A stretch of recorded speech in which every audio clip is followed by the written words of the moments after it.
Hi అందరికీ welcome to my channel. ఈరోజు మనమైతే healthy and tasty masala oats ఎలా తయారు చేసుకోవాలో చూద్దాం. ముందుగా ప్యాన్ పెట్టుకొని అందులో 1 టేబుల్ స్పూన్ ఆయిల్ వేసుకొని హీట్ అయిన తర్వాత పోపు దినుసులు, పచ్చిమిర్చి, ఆనియన్ వేసుకొని ఆనియన్ కొంచెం ఫ్రై అయిన తర్వాత క్యారెట్ ముక్కలు అలాగే కొద్దిగా పసుపు వేసుకొని కలుపుకోవాలి.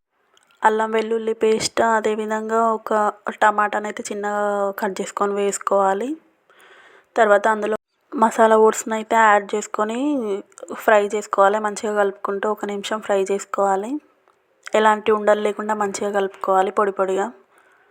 తర్వాత అందులో ఒక పెద్ద గ్లాస్ వాటర్ అయితే యాడ్ చేసి మరొకసారి మంచిగా కలుపుకోవాలి మొత్తము.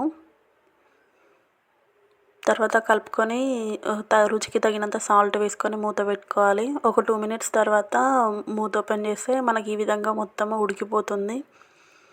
సో పైన కొత్తిమీర వేసుకొని సర్వ్ చేసుకుంటే ఎంతో టేస్టీగా ఉండే మసాలా ఓట్స్ అయితే రెడీ అయిపోయింది. Thank you for watching. Subscribe.